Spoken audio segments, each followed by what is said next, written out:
Three guys drove 4 hours to fish Lake Okeechobee last spring. One had a $400 rod, a $120 tackle box, and an $85 attractant spray straight from the pro shop. His buddy had a $50 combo from Walmart. And then there was old Earl. No fancy setup, no name-brand products, nothing but a hook, a line, and a small glass jar he kept tucked in the front pocket of his vest. By noon, the guy with the $400 rod had 2 small catfish. His buddy had 3. Old Earl? 31 fish. 31. Same water, same spot, same morning. Comment below right now and tell me what city you're watching from. I want to see how far this reaches.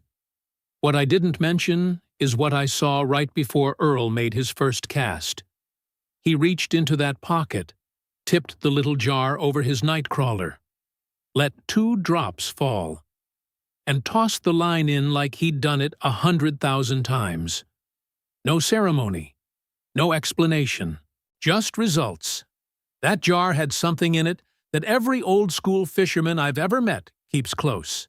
It costs almost nothing. Your grocery store has it right now, and the big fishing brands have spent decades hoping you never connect the dots. If this is your first time here, subscribe and hit the bell. I'm not letting this knowledge die on the riverbank. But here's what nobody talks about. Why that $2 item beats a $90 spray. The answer isn't folk medicine, it's biology, and it's going to change how you think about bait for good. But first, I need to tell you something about the business behind every bottle on that tackle shop shelf. The fishing industry in the United States clears over $50 billion a year. A massive chunk of that is attractants, scent sprays, dip formulas, synthetic compounds with names that sound like military-grade technology. You've seen the price tags. $40, $60, some pushing past $90 a bottle. And right now, sitting in kitchens from Baton Rouge to Bozeman, hanging in mesh bags next to stove tops all across the country, there's an ingredient that river guides and old-time catfishermen from the Mississippi Delta to the Ozarks have been using quietly for generations. Costs maybe $1.50. Lasts months.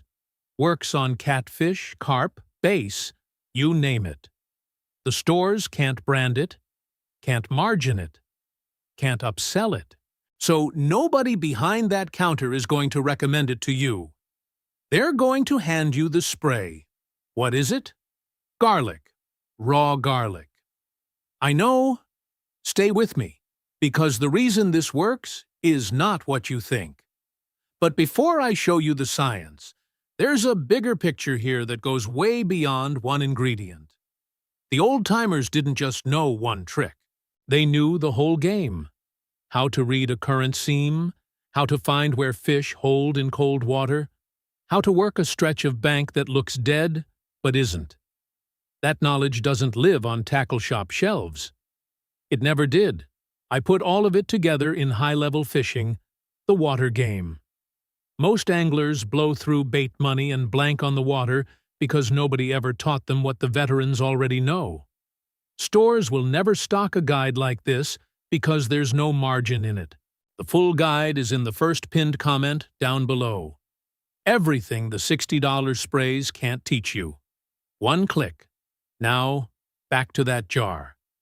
Because what's happening when garlic hits the water isn't coincidence, and it's not folklore. It's chemistry. And once you understand what the fish is actually sensing, you'll see exactly why Earl never needed anything else. Fish have an olfactory system that makes a bloodhound look average. Catfish, for example, have chemoreceptors, scent-detecting cells, distributed across their entire body surface, not just their nose. Some species can detect amino acid concentrations as low as 1 part per 10 billion. Picture a single drop of liquid dissolved into a swimming pool the size of a city block. That's the sensitivity level we're talking about. Raw garlic, specifically crushed or cut garlic, releases a sulfur compound called allicin. Here's where the biology clicks into place. When a fish's natural prey is wounded, that injured animal releases amino acids and organic compounds into the water. Garlic's chemical signature is close enough to that distress signal that the fish doesn't distinguish between them. It's not smelling garlic. It's smelling injured prey. It's reading blood in the water and reacting on pure instinct. Fish also have what's called a lateral line, a pressure-sensing organ that runs the full length of their body. When garlic disperses in current, it creates a chemical trail the fish tracks upstream directly to the source. Think of it like following a smell out of a restaurant kitchen straight to the food. The fish doesn't decide to investigate. It just goes. That's not training. That's wiring. That instinct can be triggered every single trip, as long as you prepare it right. And that part matters more than people realize. Here's exactly what you need. 1 head of raw garlic, a small glass jar with a tight lid, a knife. That's it. Total cost, under $150. This batch covers 15 to 20 fishing sessions. That $79 spray at the pro shop, gone in 3 trips. Step 1. Peel 5 to 6 cloves, not more, and crush them hard with the flat side of a knife. You want them smashed open, not minced. You're releasing allicin, not making dinner. Step 2. Drop the crushed cloves into the jar and add just enough water to cover them. Roughly a 1/4 cup. The water goes milky almost immediately. That's the allicin dispersing. That's your attractant activating. Step 3. This is the step most people skip, and it's the whole thing. Seal the jar and let it sit at room temperature for at least 24 hours before you use it. Don't rush it. The compound needs that time to fully release into the water. Use it too early, and you're getting maybe 30% of the potency. That resting window is the difference between decent results and the kind of morning Earl had. This prep here is one of the methods in the full guide, along with versions tuned for specific species and water temps. Worth a look when you want to dial things in further. Step 4. Right before you cast. Not 10 minutes before, right before. Tip 2 to 3 drops directly onto your bait.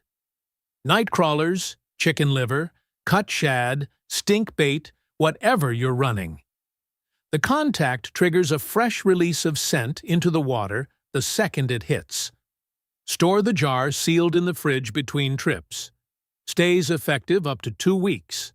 After that, 5 minutes, and you've got a fresh batch. Simple prep. But there's one thing you can do on the water that cancels all of it out instantly. And I see it happen constantly. Cast near structure. Dock pilings, submerged timber, rocky drop-offs, the edge of a grass flat. The scent disperses downstream, and the fish follow the trail back to the hook. Give it space to work. Don't reel in every 2 minutes. Let the trail build. Best windows are first light and last light. Water temperatures drop. Fish move shallower. Feeding kicks up. The scent also carries farther in cooler water.